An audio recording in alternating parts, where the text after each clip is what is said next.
get started. It's 1 minute. Whatever you say.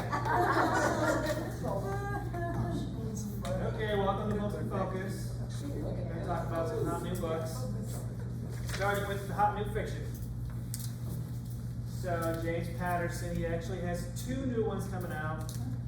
But the one I chose to put on the thing is Crossed Down. So this is the latest in the Alex Cross series. In this one, Detective Cross gets gravely injured, and only his partner and friend John Sampson can keep him safe and get justice. And we have Near Miss by Stuart Woods. Mr. Woods has passed away, so you can see we have Red Battles as well on the cover there. I don't know if this was still partially written by Stuart Woods himself or not, but this is continuing the Stone Barrington series. This is book 64. And this one, Stone's pursuit of a new romantic interest brings him back into the orbit of some familiar and dangerous enemies. Then we have The 5-Star Weekend by Ellen Hildebrand. After the recent death of her husband, a woman gathers 4 friends to spend a weekend on Nantucket. It's a story about friendship, love, and self-sacrifice. Danielle Steele has a new one coming out, Palazzo. This is a standalone novel about a woman who assumes the leadership of her family's haute couture Italian brand after her parents die in a tragic accident. Ruth Ware has one coming out, and it's an action thriller about a woman in a race against time to clear her name and find her husband's killer. Susan Mallory has The Happiness Plan, about 3 women friends searching for joy. One who feels crushed as her ex gets serious about someone new. One working through a marital rift. And the third who has an inconvenient crush on her friend's brother-in-law. Welcome to Beach Town by Susan Wiggs is a heartwarming novel about a woman returning home to a California beach town from which she had been essentially exiled after revealing a shocking secret during her graduation speech. And then we have The Ninth Man by Steve Berry. This is actually the first book in a new series that he's co-writing with Grant Blackwood. This is a thrilling, action-packed historical adventure in which the protagonist, Luke Daniels, is on an international manhunt searching for the truth about the JFK assassination.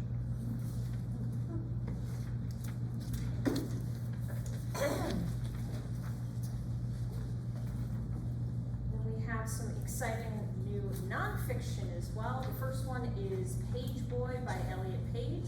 This is his much anticipated autobiography. It's described as a deeply personal memoir where he discusses the journey of discovering his identity and transitioning, and it promises to be a very evocative and thought-provoking read. Next, we have Never Give Up by Tom Brokaw. This is his first book in quite a while. It is a chronicle of the beautiful stories inspired by his parents and others who worked hard to build a life out on the prairie in the first half of the 20th century. It's described as with an easy narrative style, and it shows off the grit and determination of those everyday people. Next, we have My Friend Anne Frank by Hannah Pick Osler. This is the story of 2 young girls who become best friends and were torn apart by war. Hannah and Anne became best friends, and they were friends for about 7 years. Both of their families relocated to Amsterdam to flee the Nazis, and for those 7 years they were inseparable. Until 1942, they were separated without warning, and it is an incredible memoir of hope, strength, love, and defiance during World War II. The next we have Killers Amidst Killers by Billy Jensen.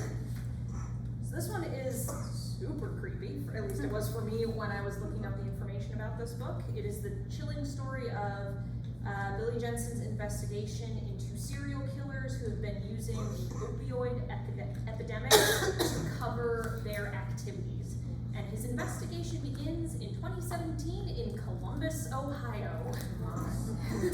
Yeah, I still live there, I'm like, oh, no. It's described as a dark, gritty, fast-paced narrative nonfiction that shines a light on an aspect of the opioid crisis that is usually overlooked. Next, we have 100 Places to See After You Die, by Ken Jennings. This is a fascinating, funny, and irreverent and lighthearted travel guide that explores destinations to die for, quite literally, from mythology, literature, pop culture, and other places, answering burning questions like, have you ever wondered which circle of hell of Dante's Inferno has the nicest accommodations, or, you know, where's the best place to grab a bite in the ancient Egyptian underworld? You know, basic stuff like that. It is described as just hilarious. Next, we have The Chaos Kings by Scott Patterson. He is a Wall Street veteran. In this new book, he's going to take you on a thought-provoking deep dive into the world of billion-dollar trades and high-stake crises, and those who strive to turn those extreme circumstances into financial windfalls. He explains that there are two different factions on Wall Street, that how they react to chaos overall. Then we have The Alyssas, and yes, that is how that is pronounced. I checked several times, by Samantha Leach. She writes about her own very deeply personal investigation into the death of one of her childhood friends at the age of 18, as well as the death of two other girls, also named Alyssa, who were connected with her friend. It's described as a compellingly written book that takes you on the journey that she underwent as she looks into the unregulated industry that feeds on the fears of usually suburbanite parents with troubled teens. And then finally, we have March to the Majority by Newt Gingrich. It is his new book that takes readers behind the scenes of the Republican Revolution in 1994 and the rise of the modern GOP. It is described as a well-blended mix between a memoir, political history, and current commentary, and is also sure to be a very thought-provoking read. Those are our new surefire bestseller nonfictions. And we're gonna hop right into things. So our first new fiction title is Lady Tang's Circle of Women by Lisa See. This is inspired by the true story of a female physician in 15th century China. This is a historical fiction that focuses on Tan, a young woman born to an elite household who is taught by her grandmother to be a doctor, despite the extreme social taboos that exist against teaching her such things. It's described as captivating, richly detailed, and a story of women helping other women despite the odds against them during the Ming Dynasty. So both read-alikes I have are also by Lisa Sees, and they both feature strong female characters. The Island of Sea Women is set on the Korean peninsula, on a Korean island near the peninsula. This book features young women bucking the social norms as they become friends in trying to figure out their way in the world that tells them that they should be quiet and stay in the corner. It spans decades through two wars, both the World War II and the Korean War, and centers on love, friendship, and tradition. The other one is Peony in Love. It is set in the 2 centuries after the Lady Tang Circle of Women in China, and it also features a, again, rebellious female character who falls in love after a concert held at her family's estate, and things go awry after that, setting her family on a crazy and incredible journey. This is described also as a well-detailed historical fiction that weaves together the lives of not one but 3 generations of women.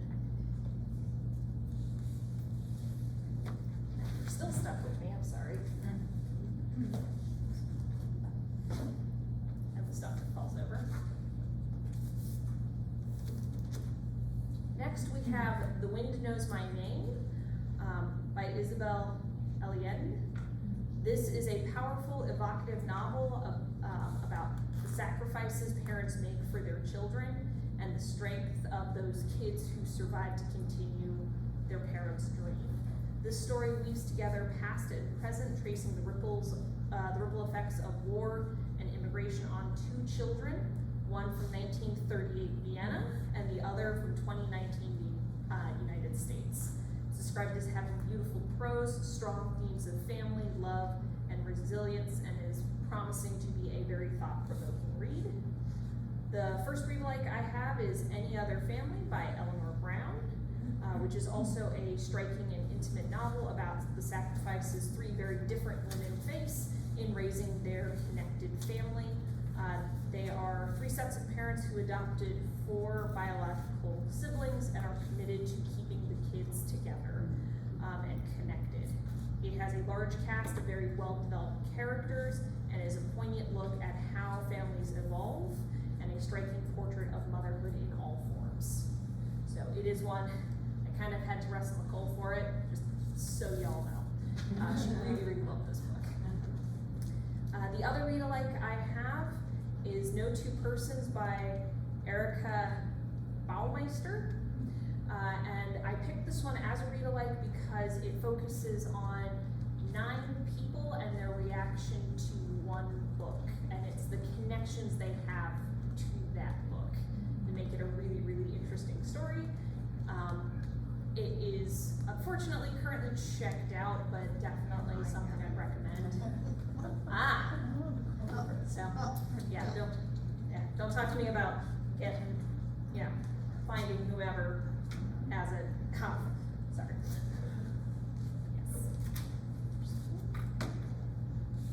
Yes. Okay, the only one left by Riley Sager. So this one is a haunting gothic chiller with jaw-dropping twists. It's set in 1980s Maine, and the main character is a young caregiver who is short on options. She accepts an assignment to work for an old woman who was accused of murdering her family at this cliffside mansion as a teenager in the 1920s. The previous nurse fled, okay, so that's always a good sign. The woman, Lenora Hope, is a wheelchair-bound mute who can only communicate via her typewriter. She begins to reveal secrets to Kit, the main character, about what happened all those years ago, and Kit becomes obsessed with finding out the truth. A couple read-alikes, Just Like Home by Sarah Gailey. This is a gothic horror novel about a woman whose father was a serial killer, and she's returning to the home of her youth where she begins to discover new secrets. The other one is The Vanishing at Castle Moreau by Jamie Jo Wright. This is a story with dual timelines. In 1865, a young woman takes a housemaid position for a horror author who lives in a castle. And then you have present day, a young woman works at the same, now purportedly haunted castle. All right, so The Spectacular by Fiona Davis. This one is set in 1956 New York City, focusing around the glitz and glamour of Radio City Music Hall. We have 19-year-old Marion Brooks. She auditions for the Rockettes to avoid a predictable life as a housewife to her high school sweetheart. While she's doing this, the city is reeling from a series of recent bombings. The police have turned to a young doctor named Peter Driggs, who is pioneering the field of psychological profiling, and Marion also finds herself pulled into the search for the killer, the bomber. We got themes of love, sacrifice, and the pursuit of dreams. First read-alike, A Tender Thing by Emily Newberger. This is a story about a young woman who was forced to question her naive beliefs about the world after she lands her dream job and gets a leading role on a Broadway show. This one's set in 1950s New York. And then The Cuban Heiress by Chanel Cleaton. This one's inspired by a true story. You have two women's pasts colliding aboard a luxury cruise liner, which is named the SS Morro Castle in 1934. On Unfortunately Yours by Tessa Bailey is the classic enemy to lovers romance. I have lived that. Maybe someday I'll write my story. This is Natalie and August, who cannot stand each other. Natalie needs a husband in order to access her trust fund, and August needs a loan to save his business. So a marriage of convenience could really help them both out. If they don't kill each other first. And in spite of all of that, it is called a breezy, character-driven story. So hopefully there's some humor in there too. Rita likes The Wedding Date. The Wedding Date is pretty much that same premise. They meet, they hate each other.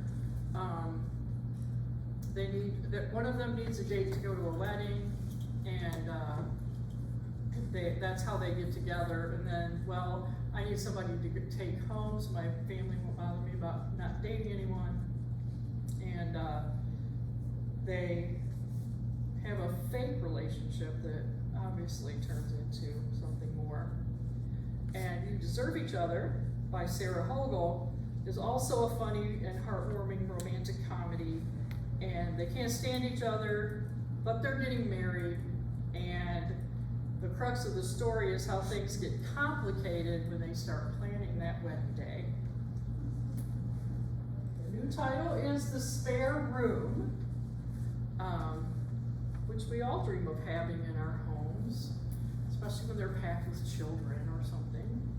But in this case, a young lady named Kelly finds herself in a tiny apartment with a man who just broke up with her, and the situation just is no longer tolerable for her. The wedding's called off, they're locked down because of COVID, and Kelly has a friend, Sabrina, who is married to a very wealthy writer, and they invite her to occupy their spare room, which she thinks is a great kindness, and until they invite her into their marriage, in all the senses. Oh.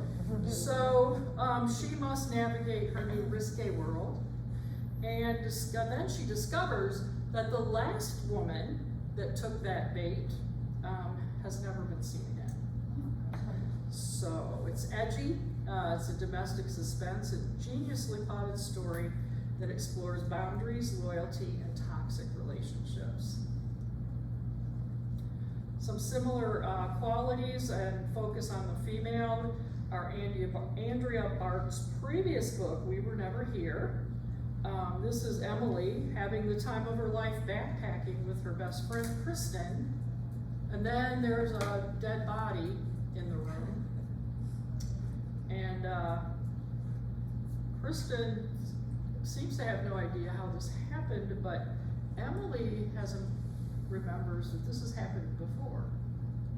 So she has to question what she believes is reality.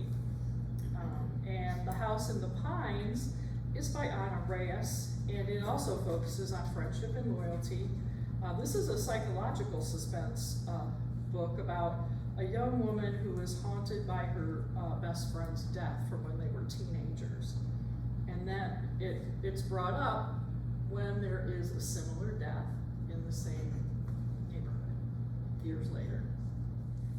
So this is the second book in the series, but it's the type of series, it doesn't really build off the first. It's probably set in the same area, same type of storyline. Shelley Shepard Gray actually lives in Ohio, and she's written over 100 books. So this one's in the inspirational vein. It's inspirational romance, sweet, entertaining. A Kentucky girl looking for adventure travels to Pinecraft, Florida with a group of friends and quickly catches the eye of a young man while signing up for golf lessons. The two embark on a month of enjoying life to the fullest and have to decide how much they're willing to risk for love. In a very similar vein, you can check out books by Amy Clipston or Suzanne Woods Fisher. The Bake Shop In particular, this is an Amish inspirational romance with a young woman who moves her bakery business to the local market and meets the initially closed off man who owns the woodcraft shop next door. And then on A Coastal Breeze, this is another inspirational romance about a newly licensed therapist on Three Sisters Island, whose world is interrupted by a man from her past.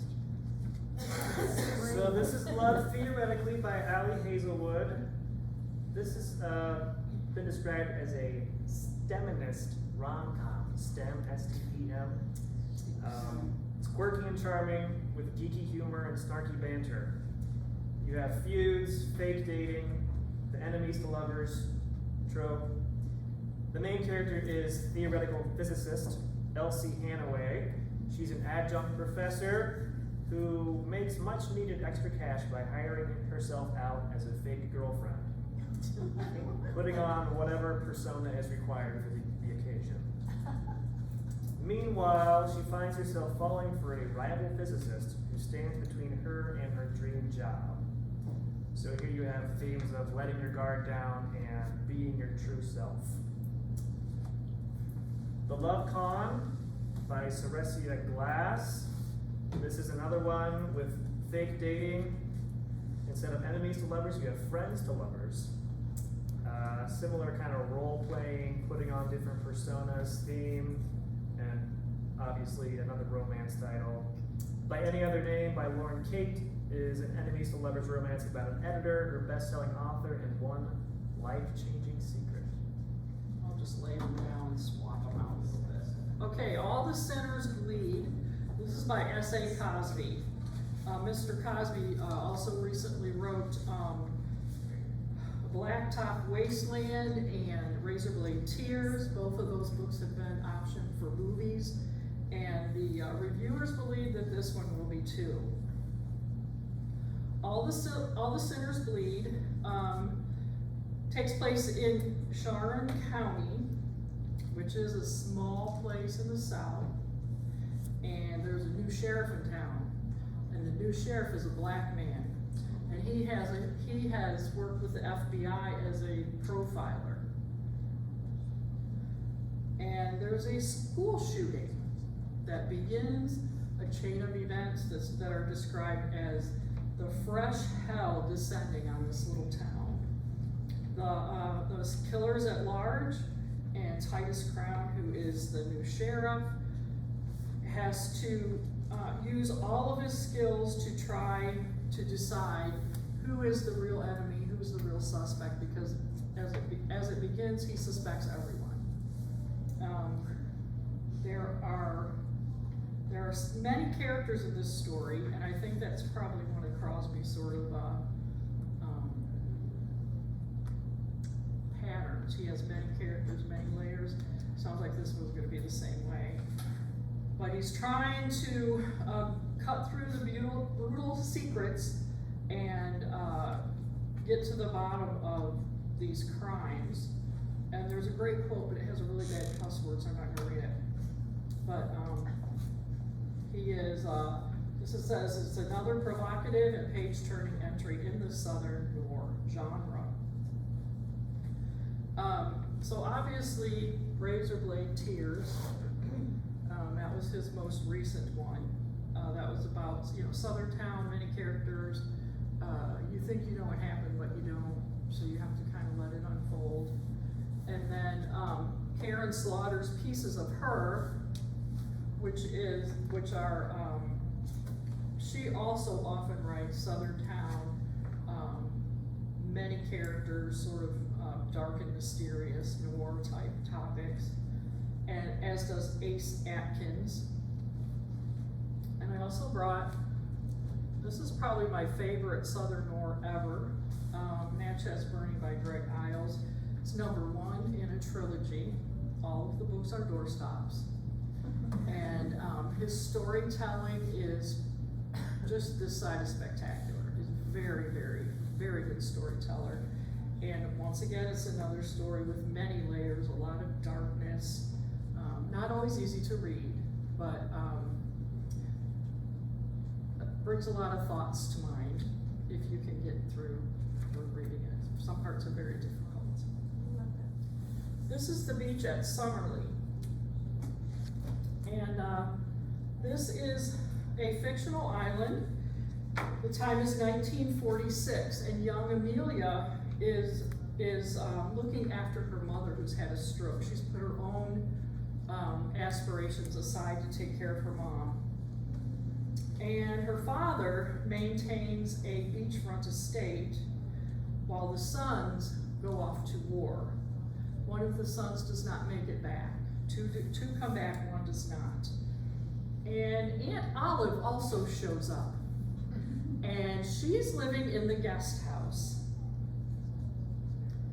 And of course we have to have some summer love. So Sumner Fox is a young man who shows up on the island, and he says he's writing a book. But he finally admits to Amelia that he's really an FBI agent, and Aunt Olive is a Soviet spy. And he wants Amelia to help expose her. So then it jumps ahead 8 years. And Amelia has moved on. She's just receiving her PhD and at Wellesley College, and the FBI agent calls her again. And he would like her to help him, this time with a prisoner swap that involves Aunt Olive. So this is, says it complements the complex narrative with a keen perspective on island class strata. Readers will be hooked from the first page. And for read-alikes, I grabbed The Summer Wives, also by Beatrice Williams, and post-war story about love and class and power, similar themes. And then Kristen Hanna's Summer Island. That is a more mother-daughter theme, but it also talks about these relationships and how we can make complex messes of our lives, but with a little bit of forgiveness, a lot of healing can happen. And also Sunny Hostin's book that we talked about last time, Summer on Sag Harbor. Once again, very similar storyline. This is checked out, that's why it's not anchoring the book. But there's only one person on hold, so it shouldn't be too terrible. So this is the Frugal Wizard's Handbook for Surviving Medieval England. Just rolls right off the tongue. By Brandon Sanderson. I said it Sanderson this time. He meshes together the stories of like Jason Bourne and epic fantasy in this captivating new adventure. It throws a wizard with memory problems into time travel shenanigans. And for the record, that is how it is described in the blurb about the book, not just my own words.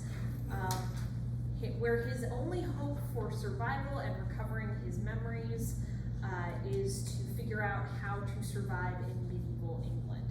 It promises to be a feel-good, fun fantasy novel full of interesting characters and unique story. It is actually the second in his secret project series.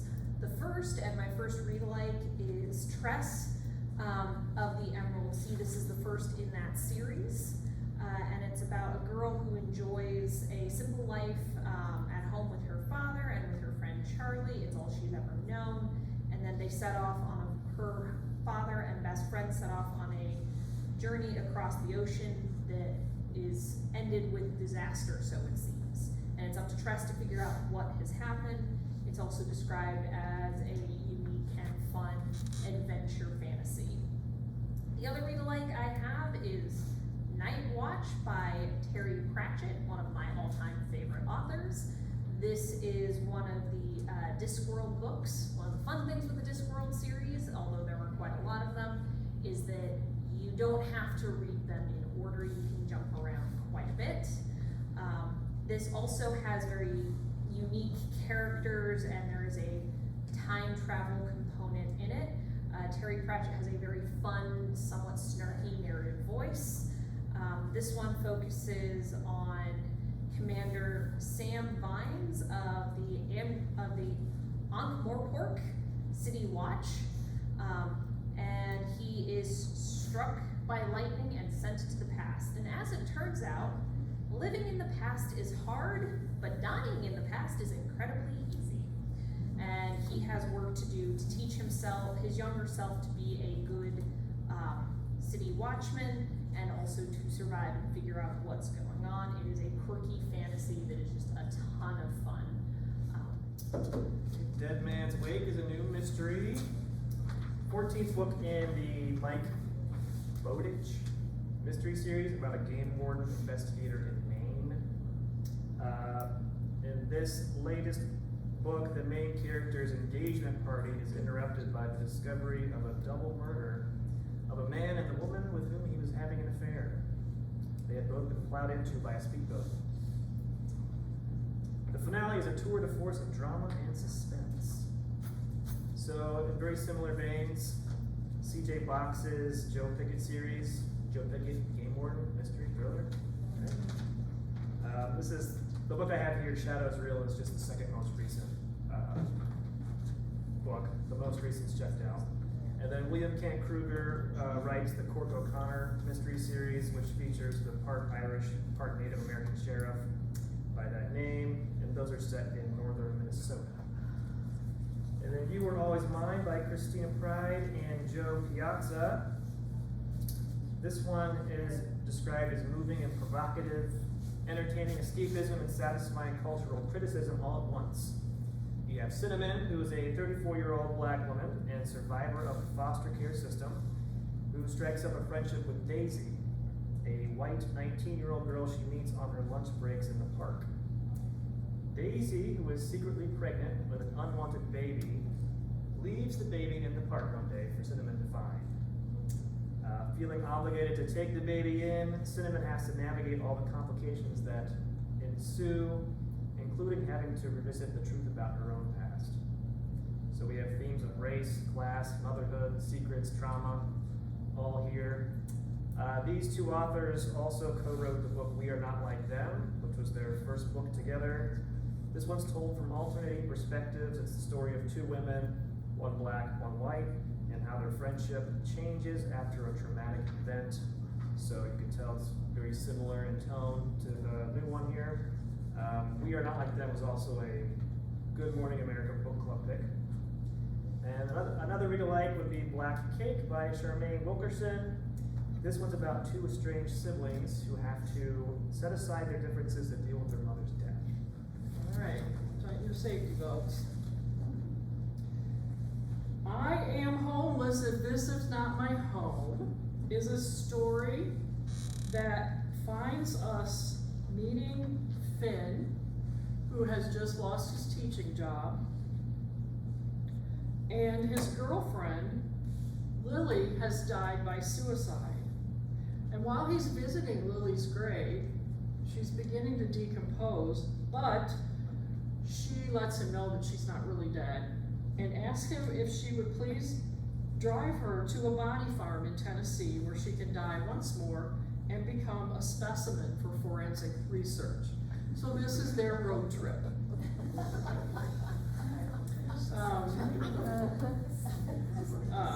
Fortunately, the reviews always emphasize her wit and her sense of humor at the authors.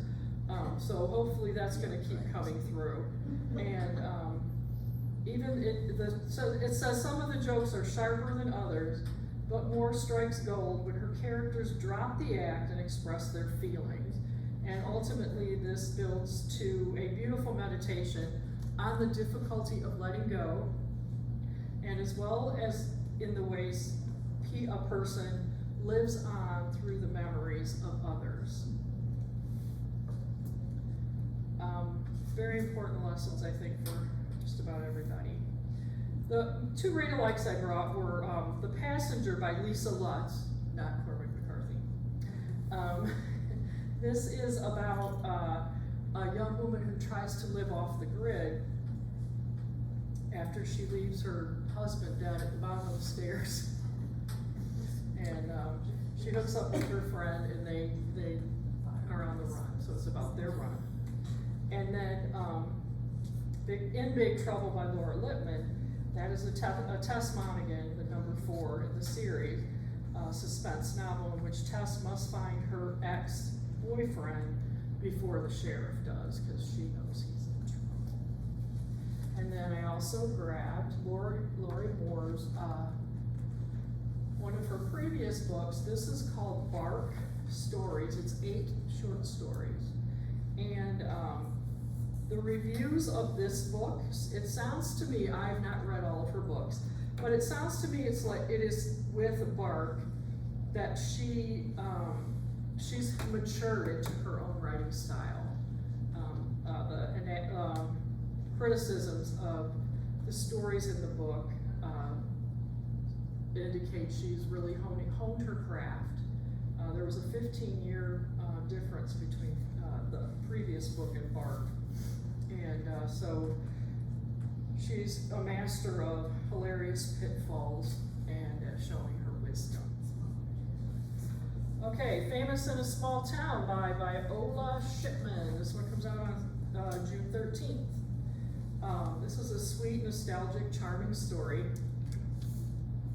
80-year-old Mary Jackson runs the Very Cherry General Store in Goodhart, Michigan. And she's waiting for someone to come along and take the store over for her. Now, when she was a child, a fortune teller told her that that would happen, that there would be a stranger, and that it would probably be a man, which she's not real sure how she feels about that. But enter Becky Thatcher. She's 40 years old. She's not happy with her life. She broke up with her boyfriend. She has nothing to show for all of her hard work. So she goes to this idyllic space to kind of take some time to herself. And as she works under Mary's wing for the summer, she finds that she fits in quite well in this quirky little community. So she may be able to tell her that she will stay.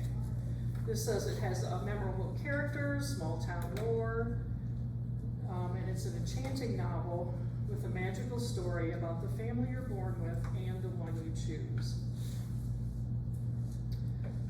I grabbed The Clover Girls, which was her previous, as for 2021. That's about friends, passage of time, redemption, empowerment. Lori Foster's Cooper's Charm, also a small town, charismatic female boss, leads this young woman who's feeling kind of lost into opening up to her possibilities. And then I grabbed Lori Wilde. She's written a series, and it's called Moonglow Cove. This is the first one, the Moonglow Sisters. Small town, family, betrayal, love, second chances, and I believe there are 3 of these, and Moonglow Sisters is the first. Okay, the new book coming out in June by Richard Ford is called Be Mine. Ford is a Pulitzer Prize winning novelist and short story writer. This is the 5th and final book featuring his character, Frank Bascom, whom he introduced in the 1986 novel, The Sports Writer. We don't have a paper copy, we do have an electronic copy of The Sports Writer. Frank is a young writer trying to cope with several personal losses, and he switches over to being a sports writer. And so now he is 74 years old, finds himself acting as a caregiver to his son Paul, who has ALS, and is approaching the final days of his life. As the two make a road trip to Mount Rushmore, Frank reflects on the life, death, and the possible meaning of it all. Ford puts on a display the prose, wit, intelligence that make him one of our most acclaimed writers. Be Mine is a profound, funny, poignant love letter to our beleaguered world. I can't imagine anything that would be written lovelier about a book, right? And then also Empire Falls I brought as a read-alike, also a Pulitzer Prize winner. And, this is about, a restaurant worker who is navigating disappointment, fatherhood, and life in general. Kind of fun. I'm noticing a theme as of late that a lot of folks are getting into Greek mytho-history, which is super fun, at least for me, as far as things go. This is, the new book is Psyche and Eros by Luna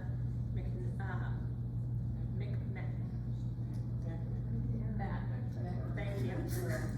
Sorry, I can't sometimes get the words out. It's fun for me. This is a reimagining of the Greek myth of Eros and Psyche. It's described as a joyous and subversive tale of gods, monsters, and the human heart. This novel explores notions of trust and sacrifice and what it really means to be a hero. It has an unforgivable, vivid cast of characters and just spellbinding prose. So it does a really good job of balancing the original myth of Eros and Psyche and how they get together and making it new again as well. So I'm very, very excited for that. The first read-alike I have is actually a nonfiction title that I thought would be really interesting. It's called Pandora's Jar by Natalie Hayes. She also writes a lot of reimaginings of Greek myths, but she puts them in more historical terms. And in this nonfiction book, she actually looks at the women in Greek mythology and that kind of thing, including Psyche. So it's a really interesting kind of exploration of a group of characters that are often ignored in the original myth. The other book I have is also by Natalie Haynes. It's called Stone Blind, and it is a reimagining of the story of Medusa and her connection with the famed hero Perseus.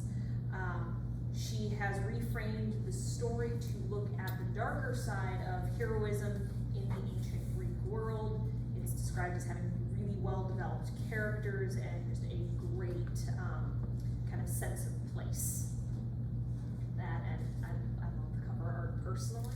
This is by Julia Seals. When a wealthy, eligible bachelor drops dead at a ball, Beatrice Steele finds herself taking on the decidedly improper role of detective before trying to figure out what is going on and who the murderer is before anyone else is harmed. It is her debut novel, and it's described as action-packed with a sense of humor and a lot of different quirky characters set in England. The first read-alike I have is Miss Morton and the English House Party Murder, and both of these are by Catherine Lloyd. It has a very similar setting and a similar protagonist who is going against the grain. Caroline is forced to take a post as a lady's companion to a wealthy widow, and when an elderly family member is discovered dead, Caroline and her employer have to spring into action to discover the truth before another murder is committed. And then we also have Death Comes to the Village, which is the first in this series. A wounded soldier and a rector's daughter discover strange going-ons in this sleepy English village. And it is, it's the Curland St. Mary's Mystery Series, and it's also set during the same time period as A Most Agreeable Murder. Is The Brightest Star by Gail Tsukiyama. This is the fictionalized story of the first famous Asian American actress, Anna May Wong. And it is her story of her early days and gaining stardom in Hollywood. It starts off with Wong Lu, who fell in love with silent movies as a young girl. She would use her lunch money and money from chores to sneak into Nickelodeons, and she was just enchanted by what she saw and became determined to become an actress. She even picked her own stage name by the age of 11, which is Anna May Wong. It is a well-researched historical novel that talks about Anna's professional triumphs and tragedies, all from her perspective. The first read-alike I have is Delayed Rays of a Star by Amanda Coe-Lee. This novel weaves together the story of three very different women after a chance encounter in Berlin in 1928, including Anna May Wong, who dreams of breaking away from the stereotyping and bit parts she keeps getting casted in. Marlene Dietrich, an up-and-coming German actress who is hoping to make it big in Hollywood, and Lena Riefenstahl, who is a director and trying to make a name for herself as a director in Hollywood. So it's each of their stories weave together and how their paths intermix. Also a great, well-detailed historical novel. The other book I have is Mercury Picture Presents by Anthony Mara. It is set on the eve of America's entry into World War II, and our protagonist is Maria, an associate producer at Mercury Pictures, and she finds both her professional and personal life teetering on an edge. She's an Italian immigrant who came to LA with her mother and finds herself passing through a maze of conflicting perspectives and unique characters as she's trying to navigate the complex world of Hollywood before and during World War II. The Road to Roswell by Connie Willis, which is a bit of sci-fi, I suppose, but it's in the category of humor. So Ms. Willis is a very funny writer. This is an absolute blast with abundant humor, copious references to old westerns, and a delightful intergalactic twist on a romantic comedy. That's from Publishers Weekly. After arriving in Roswell, New Mexico for her best friend's UFO-themed wedding, Francie, an alien skeptic, gets abducted by a tentacled tumbleweed-shaped alien who can only communicate by pointing. Francis and a motley crew of fellow abductees, including one handsome hitchhiker, find themselves helping their new acquaintance navigate his way out of trouble. The Road to Roswell is a humorous story about the power of friendship and the silly things people can talk themselves into. I went to grab The Hitchhiker's Guide to the Galaxy in case anybody hadn't read it yet. But we have every form, type, incarnation of The Hitchhiker's Guide to the Galaxy except the paper book right now. So, if you want it on CD, if you want electronic, if you want DVD, we've got all of that's available. So I grabbed So Long and Thanks for the Fish, which is the follow-up to Hitchhiker's Guide to the Galaxy. And it's 8 years later. It continues the adventures of Arthur Dent and Ford Prefect and takes them just around the sun a couple more times so that we can enjoy their travels. And we are continuing with the sci-fi theme. This is, the new book is Translation State by Ann Leckie. It is described as a unique standalone adventure in Leckie's celebrated Imperial universe. This story focuses on how the mystery of a missing translator sets 3 lives on a collision course that will have ripples across the cosmos. It has unique characters, an intricate and compelling plot, and it's described as a beautiful blend of philosophy, politics, and personal themes. The first read-alike I have is actually Anna Leckie's very first book set in the Rebecca series. It is her debut novel, and it won just about every sci-fi book award out there, including the Hugo, the Nebula, and then it was nominated and the Clark, and then it was nominated for the British Sci-Fi Award and several others, and was a final runner-up. So well worth the read. It is the story of an intergalactic warship that has been trapped into a human body and is in search of revenge because she did not like being an intergalactic warship. The other read-alike I have, which is this delightfully, although slightly misleadingly short book called All Systems Red by Martha Wells. It has a similarly unique sci-fi world and quirky characters, and it is also a very thought-provoking read. It is the first in the Murderbot series. An AI-powered robot has been created for the grisly purpose of murder. However, Murderbot, who is scornful of humanity, really just wants to be left alone long enough to figure out what it is. But when another mission near it goes awry, it jumps into action along with the scientists to uncover the truth. And it is very thought-provoking and deep despite its... Kiss Me Deadly by Miranda James, number 15 in the Cat in the Stacks mystery series. Charlie and Diesel are out to catch a killer before he strikes another deadly note. Charlie remembers a young man, Will Threadgill, from high school. Will was an outsider, and his friend Melba had a huge crush on Will. Remembers that too.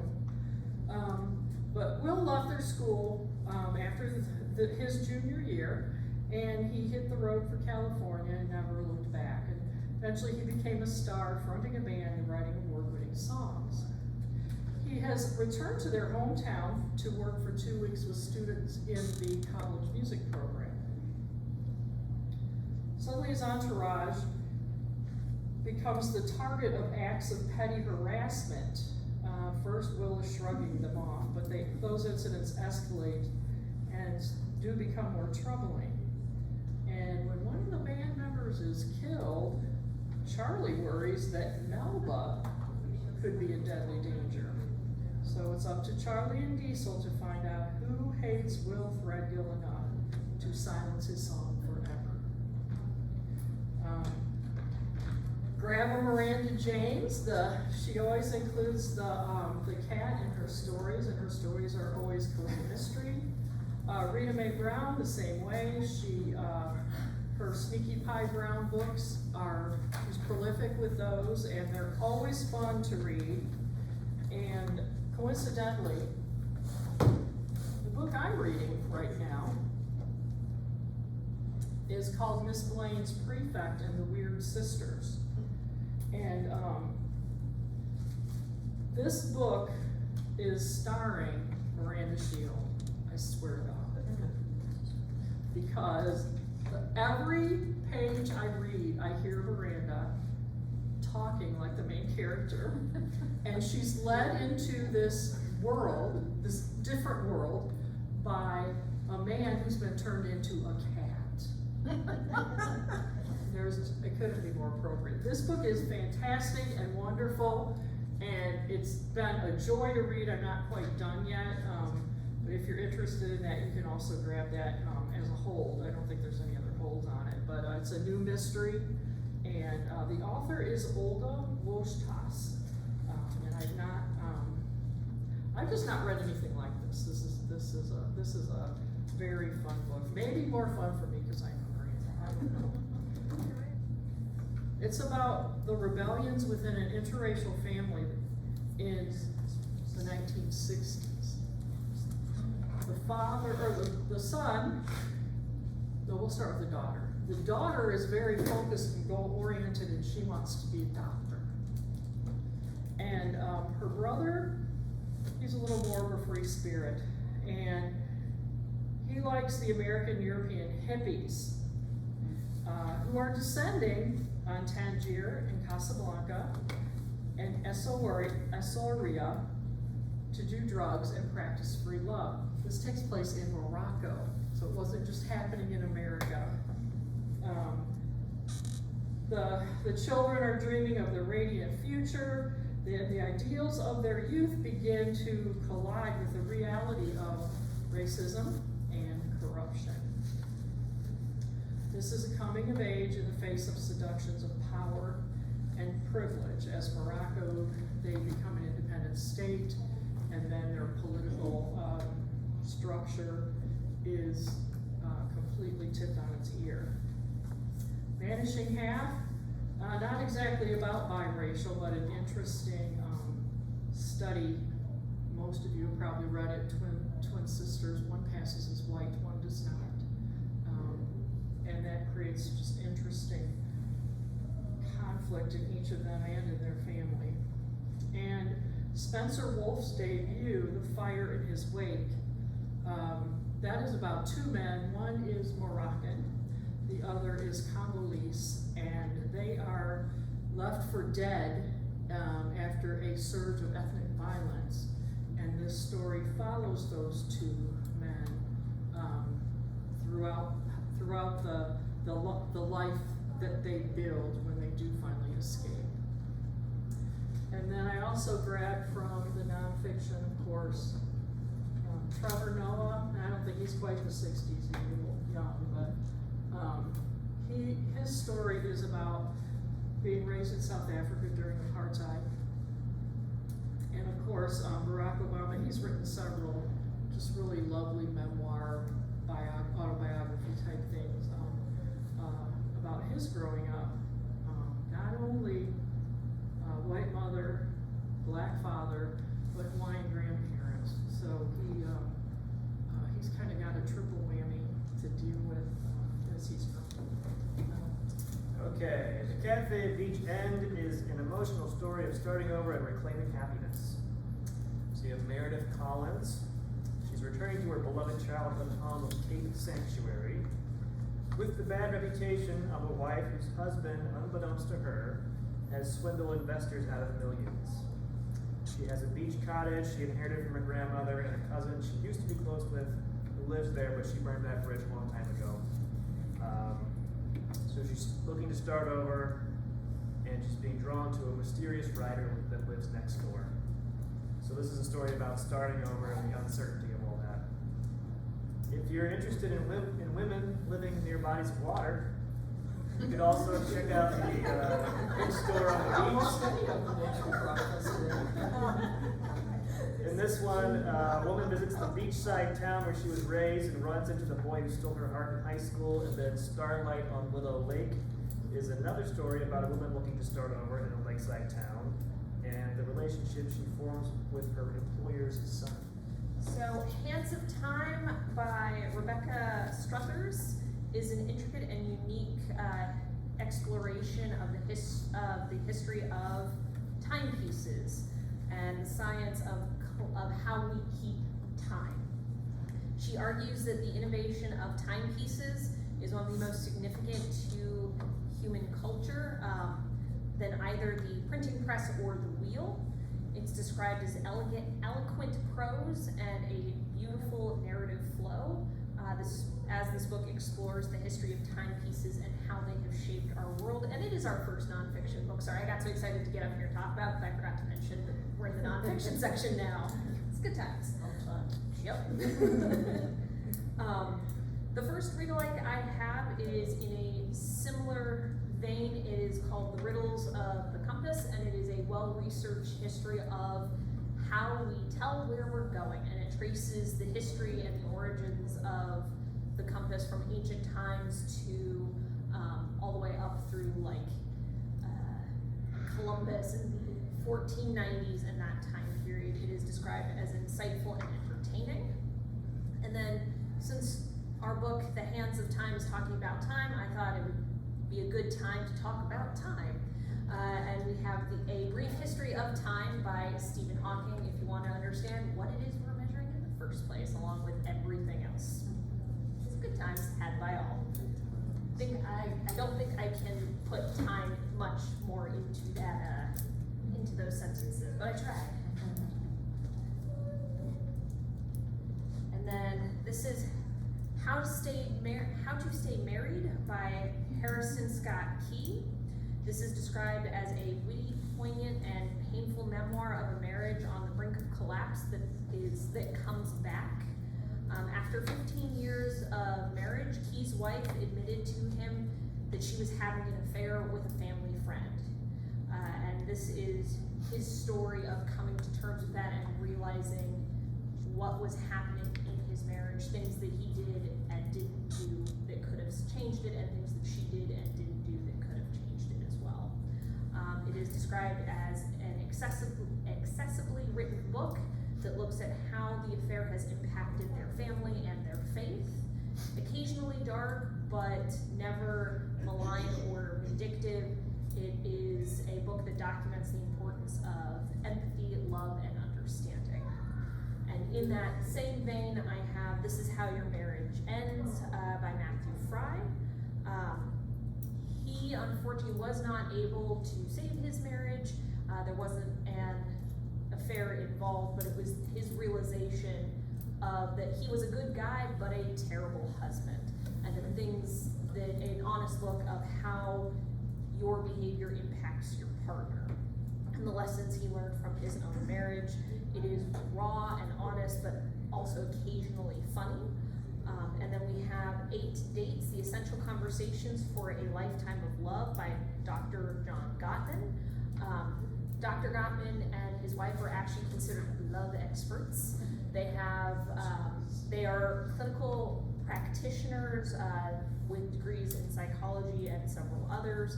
And a lot of their books help people navigate relationships and understand how to be in a relationship. This book is very much a guide for like things that you definitely should think about as you are entering into a relationship with somebody.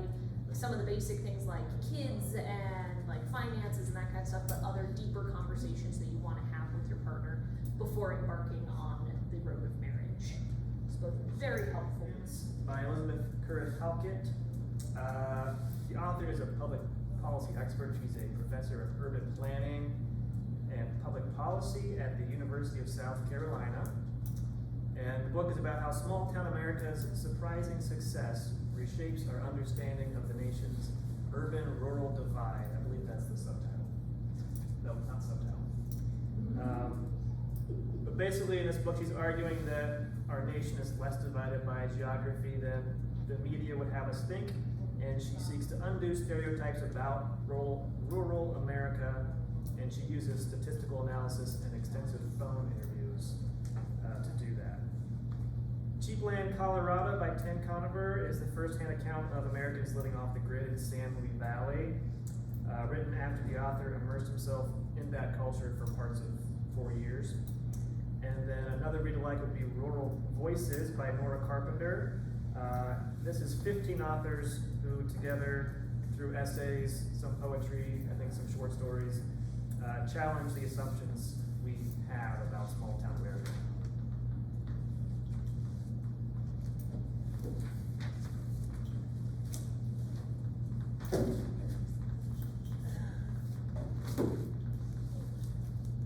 Okay, so American Journey. This is about a historical road trip.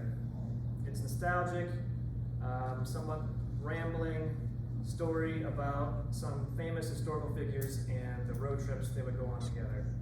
So, in particular, it's about a road trip taken in August 1918. You have John Burroughs, who's a 19th century naturalist, Henry Ford, tire industrialist Harvey Firestone, and Thomas Edison. So this occurred shortly after the automobile came onto the scene, and the men would ride together and explore parts of America. The main road trip features when the men all drive in a Model T together, southeast from the Allegheny Range to West Virginia to the Great Smoky Mountains in Tennessee. So it explores these men's friendships and also their different ideas on America, nature, and the impending war. American Road is a fascinating account of the greatest road trip in American history. I don't know, I've had some pretty good road trips. I never had one with a dead person. I might want to work on that. This one was in July of 1919, so just a year after the road trip American Journey talks about. And on this date, 69 military vehicles drove from the White House to California, mostly as a PR stunt to raise funds for roads. And then Travels with Charlie by John Steinbeck details a trip he took in 1960 with his French poodle, Charlie. And then they journeyed across America, and it was his attempt to reconnect with the land and the American people. So the new book is The Art Thief by Michael Finkel, and this is the fascinating true story of the most notorious and arguably one of the most prolific individual art thieves named Stefan Rittweiser, who stole over 300 pieces of art valued at over 1.4 billion in the course of over 200 heists in the mid-1990s. This is, if you do the math, he was active for about 7 years or so. That is a heist every 12 days, or so. That's a lot. He was an unassuming waiter who kind of bounced around Europe. He actually did not sell these. He just kept them for his own personal collection. So this is his story. It's based off of new materials and interviews that were granted with him, court documents. It's described as a well-researched, beautifully written narrative nonfiction about a real-life art thief thriller. I cannot make that description up. The first read-alike I have is the Con/Artist. This is about one of the world's greatest art forgers. His name was Tony Tetero. And it is a fast-paced, well-researched book about how he would forge art and why he started doing that in the first place. And how much corruption exists in the art world. The other one I have is Hitler's Art Thief, and arguably about the most prolific art thieves on the planet. And it's also by Susan Rowland, and it's described as a detailed narrative nonfiction that looks at how the Nazis would steal art, not just from individuals, but from galleries as well. And the person who kind of masterminded that thievery, whose name was Cornelius Gurlitt, and his exposure in November of 2013, where more than 1,400 stolen artworks were discovered in his just over 1,000 square foot Munich apartment, and the pieces were valued at around $1.35 billion that were hiding in this tiny apartment. 2013, so not that long ago. The Con Queen of Hollywood by journalist Scott C. Johnson. This is an engrossing, unsettling, tense page-turner that details Johnson's obsessive investigation into this person by the name of Hargobind Harvey Tahilramani, who was a master impersonator and quote-unquote evil genius who defrauded dozens of people while pretending to be famous people in the entertainment industry. It includes the author's own encounter with this person, and also includes the author's kind of exploration of his own troubled family history. For more in the same vein, we have Confident Women by Tori Telfer.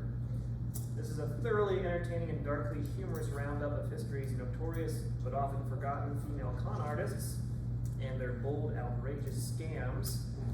And then the other book, The Queen by Josh Levin. This one's part true crime, part social history about Linda Taylor, who in the 1970s was discovered to be a welfare cheat, a very prolific welfare cheat, a kidnapper, and also possibly a murderer. So that wraps it up. Sorry we went pretty late. Our next Books in Focus will be on June 13th. you all know how to see our calendar online. I do wanna point out, if there's one program in particular, Ohio Day Trips, we're having someone come and talk about places to go and to see in Ohio. So if that's of interest to you or people you know, keep that in mind on, June 7th. But that's it, thanks for coming.